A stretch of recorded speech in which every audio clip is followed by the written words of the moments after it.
ये जो प्रेस वार्ता रखी गई है हमारे राष्ट्रीय नेतृत्व की तरफ से, हमारे राष्ट्रीय अध्यक्ष वीरेंद्र साहब जिंदाबाद और हमारे प्रदेश अध्यक्ष मनोज यादव और हमारे कोऑर्डिनेटर उमेश यादव जी द्वारा मुझे पिछड़े वर्ग का जिलाध्यक्ष बनाया गया है, उस उपलक्ष्य में ये प्रेस वार्ता रखी गई। उद्देश्य क्या रहेगा? उद्देश्य इसका यह रहेगा कि सत्तारूढ़ सरकार जितने भी अत्याचार, जितने भी बलात्कार हुए हैं वो पिछड़े और अति पिछड़ों के साथ हुए।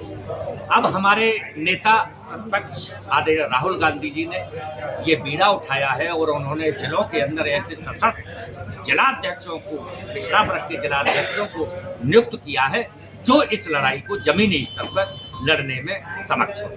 जी, जो अलीगढ़ के सांसद सतीश गौतम जी जो आज जो जीएसटी घटाने की खुशी में रैलियां निकाली गई थी अभी 2-3 दिन पहले, उसके लिए क्या कहोगे? देखिए, ये जीएसटी जो घटाने की जो बात करते हैं, क्योंकि ये एक इन्होंने जो बिहार से चला है, जिसकी आवाज बिहार से गूंजी है कि वोट चोर गद्दी चोर, उस नाकामी को छुपाने के लिए इन्होंने ये जीएसटी वाले फॉर्मूले को लाए हैं। 8 साल से जीएसटी से अरबों खरबों की संख्या में भंडारा भरने के बाद, क्योंकि ये जो 330 का 400 का नारा देते थे, ये 224 पर निपट गए। अगर ये जीएसटी कम करने वाली बात कहते हैं ना, अब ये बैसाखी पे है और अब की बार इनको पता है ये जीएसटी कम किस लिए कर रहे हैं, लेकिन उससे कोई फर्क पड़ने वाला नहीं है। अब के निश्चित तौर से 120 पे सिमट के बीजेपी खत्म हो जाए। पार्टी ने एक बड़ी जिम्मेदारी सौंपी है, उसको किस तरीके से देख रहे हैं आप? देखिए, आगे तक कैसे देखेंगे? देखिए, जिम्मेदारी न कभी कोई छोटी होती है न कभी कोई बड़ी होती है। काम करने के लिए मैं इस जिम्मेदारी को जो मुझे दी गई है ऊपर पूरे तन मन धन के साथ निभाऊंगा और संघर्ष करूंगा। संघर्ष में कोई कमी नहीं रहेगी। जो मुझसे पार्टी की अपेक्षा है उसमें खरा उतरने का प्रयास। देखिए, अलीगढ़ की संस्था के लिए हमारे राष्ट्रीय लीडर ने वो संदेश दिया है कि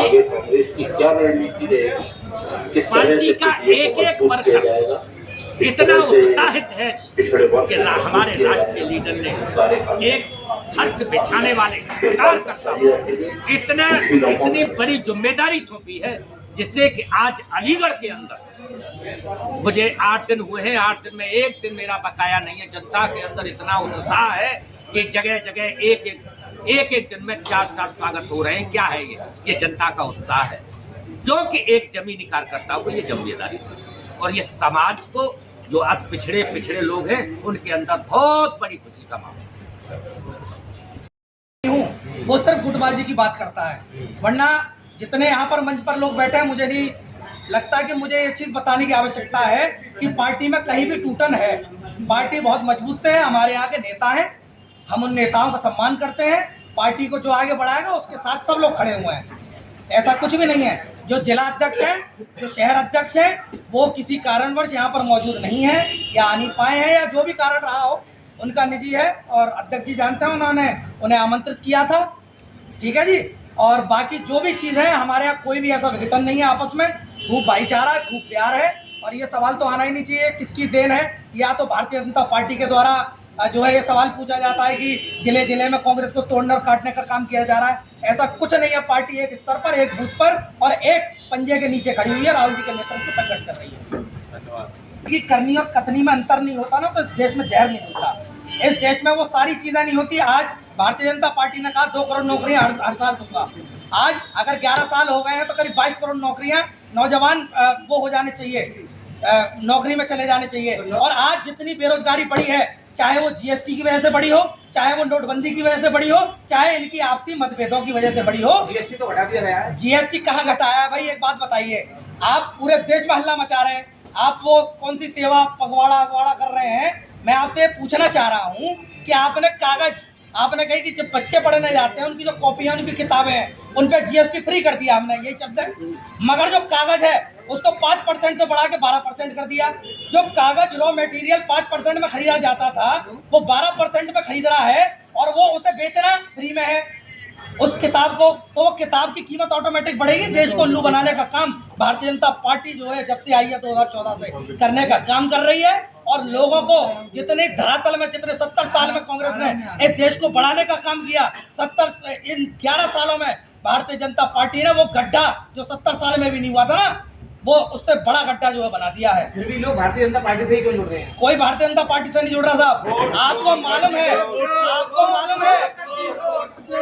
मालूम है कि अलीगढ़ में जब स्कूटनिंग हुई 2,75,000 वोट फर्जी बताया गया और वही डुप्लीकेट वोट बताया गया। क्या 14,000 से जो कैंडिडेट इंडिया का गठबंधन का कैंडिडेट हारा, क्या वो 14,000 से हराया गया या फिर भारतीय जनता पार्टी ने जो 2,75,000 फर्जी वोट अलीगढ़ में पाए गए उन वजह से वो जीता? ये सवाल है उठाने लायक। ये हम नहीं कह रहे, दैनिक जागरण की रिपोर्ट कह रही है भैया। इलेक्शन कमीशन पूर्णतः वो उनका नाटक चल रहा है भारतीय जनता पार्टी के साथ मिलकर, और देश के नौजवानों को, देश के पिछड़ों को, देश के जो भी लोग नौकरी करते हैं या फिर जो भी किसान हैं उनको बेवकूफ बनाने के अलावा कोई भी भारतीय जनता पार्टी काम नहीं कर रही। तो ये हर राज्य में चल रहा है? ये हर राज्य में चल रहा है। सिर्फ उत्तर प्रदेश की बात, मैं अलीगढ़ में जिस राज्य में बीजेपी हारती है उस राज्य में नहीं। मैं अलीगढ़ में बैठ के आपसे बात कर रहा हूँ। मैं अलीगढ़ में बैठ के आपसे बात कर रहा हूँ। आपको मालूम है कि ये सरकार सत्ता जहाँ पर रहती है वहाँ पर घोटाले करने का काम खुलेआम होता है। आपने देखा गोवा में सरकार कांग्रेस की बनी थी, मगर वहाँ पर आज सरकार भारतीय जनता पार्टी की बनी बैठी है। उत्तराखंड में पूर्णतः बहुमत के साथ कांग्रेस आ रही थी, मगर महाईवीएम का खेल कर भारतीय जनता पार्टी वहाँ पर भी सरकार बना गई। ईवीएम का खेल खेला गया या जनता का रुख बदल गया? देखिए, जनता हमेशा उनके साथ है।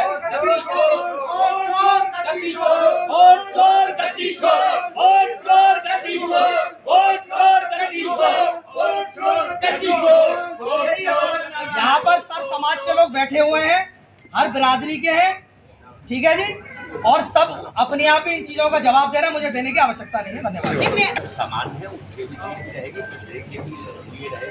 और अभी हमने शिक्षा के लिए भी कहा, जो बच्चों की शिक्षा वाली बात है, उसके लिए भी आपने अभी बोला और हमने देखा है नोट पेपर में, उसके लिए जो परसेंटेज है, जो सामाजिक न्याय और सामाजिक भागीदारी, भाई सामाजिक जिस प्रकार से समाज होगा उसी को